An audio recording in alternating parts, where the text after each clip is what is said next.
अस्सलाम वालेकुम रहमतुल्लाहि व बरकातहू। की हाल दोस्तों, ठीक ठाक हो? अज साडा मैसेज जनाब नाल पेड़े बना रहे हैं रोटी पकाने वास्ते और नाल सानू एक पुराने दौर की अपनी गल सुनांदा है। आज जो कितने साल पुरानी है?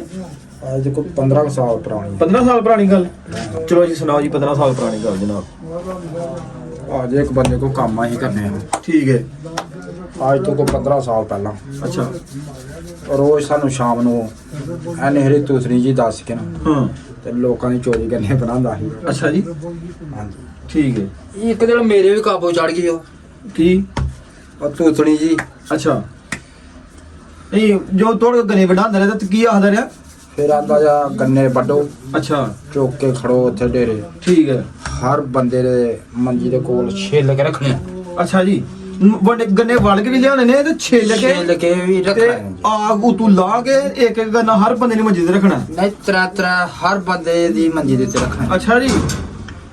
मैनू आख्या यार तेरी बड़ी मेहरबानी है। हाँ तू रोज दा तेरा टीचा जा सानू कहने फड़ लेना है। हाँ बड़ी मतार फिरनी। ठीक है।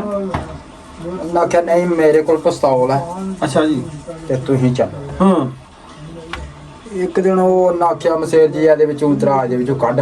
हाँ ਮੈਂ ਕੱਢਿਆ ਜਿਸ ਤਰ੍ਹਾਂ ਉਹ ਕਰਦਾ ਸੀ ਉਸ ਤਰ੍ਹਾਂ ਮੈਂ ਵੀ ਕਰ ਦਿੱਤਾ। अच्छा। ਮੈਂ ਹਾਂ ਅੱਜ ਤੇਰਾ ਨੰਬਰ ਹੈ। हाँ ਮੈਂ ਤਰੇ ਭਰੀਆਂ ਵੱਢ अच्छा ਤਰੇ। ਪਿਸਤੌਲ ਤੇਰੇ ਹੱਥ 'ਚ ਆ ਗਿਆ? ਹਾਂਜੀ ਹਾਂਜੀ। ਤੇ ਉਹ ਬੰਦਾ ਜਿਹੜਾ ਸੀ ਫੈਕਟਰੀ ਦਾ ਮਾਲਕ ਉਹਨੂੰ ਆਖਾ ਤੂੰ ਅੱਗੇ ਲੱਗ ਦੇ ਚੱਲ ਗੰਨੇ ਵੜ। ਅੱਗੇ ਲੱਗ। ਅੱਛਾ ਜੀ। ਉਹਨੇ ਕੋਈ ਗੱਲਬਾਤ ਨਹੀਂ ਕੀਤੀ ਕਿ ਮੈਨੂੰ ਦੇ ਉਹ ਛੱਡ। ਬੜਾ ਤੜਫਿਆ ਯਾਰ ਉਹ। ਅੱਛਾ। ਉਹਨੇ ਜਦੋਂ ਗੰਨੇ ਵੱਢ ਕੇ ਉਹਦੇ ਸਿਰ ਤੇ ਤੇ ਆਏ ਰੱਖੇ ਗੰਨੇ ਤਰੇ ਭਰੀਆਂ ਤੇ ਬੜਾ ਔਖਾ ਆ। ਅੱਛਾ। ਮੈਂ ਕਿਹਾ ਛਿੱਲ। ਹਾਂ ਹਰ ਬੰਦੇ ਦੀ ਮੰਜੀ ਦੇ ਉੱਤੇ ਕੋਈ 5 6 ਰਾਹ। ਅੱਛਾ ਜੀ। ਉਹਨਾਂ ਆਖਿਆ ਯਾਰ ਤੇਰੀ ਬੜੀ ਮਿਹਰਬਾਨੀ ਆ ਇਹ ਪਿੱਪਲ ਆਲ ਨੂੰ ਕਰਕੇ ਨਾ ਘੋੜਾ ਨੂੰ ਪਾ ਦੇ। ਮੈਂ ਉਹ ਬਾਅਦ ਵਿੱਚ ਨਵਾਲਾ ਪਹਿਲਾਂ ਛਿੱਲ ਕੇ ਸਾਰੇ ਬੰਦੇ ਦੀ ਮੰਜੀ ਤੇ ਰੱਖ। ਅੱਛਾ ਜੀ। ਉਹਨੂੰ ਮੰਜੀ ਦੇ ਉੱਤੇ ਰੱਖੇ ਗੰਨੇ ਸਾਰਿਆਂ ਛੇਲ ਕੇ ਤੇ ਤਿੰਨ ਚਾਰ ਮੰਜੀ ਦੇ ਰਾਹ ਦਿੱਤੇ। ਹਾਂਜੀ। ਅੱਛਾ ਜੀ। ਮੈਂ ਪਿੱਪਲ ਆਲ ਨੂੰ ਮੂੰਹ ਕਿਦਾ ਮੈਂ ਘੋੜਾ ਨੂੰ ਪਾਇਆ ਦੌੜ ਲੈ ਦੇ ਆਵਾਜ਼ ਨਿਕਲਿਆ ਉਸਨੇ ਆਂਦਾ ਯਾਰ ਤੂੰ ਬੰਦਾ ਵੀ ਇਹੋ ਜਿਹਾ ਹੈ। ਅੱਛਾ। ਨਾ ਹੁੰਦਾ ਪਹਿਲੇ ਨਾ ਭੇਜਿਆ ਗੱਲ। ਅੱਛਾ। शुक्रिया यार लाने दी बड़ी मेहरबानी है आपकी। ठीक है बाबू जी। ਫੇਰ ਕੀ? फिर वो त्रै गया।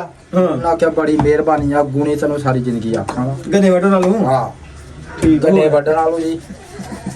ਇਹ ਸੀ ਜੀ ਸਾਡੇ ਮਸੇਰ ਦੀ ਅੱਜ ਤੋਂ ਕੋਈ 15 ਸਾਲ ਬੀਤੀ ਕਹਾਣੀ।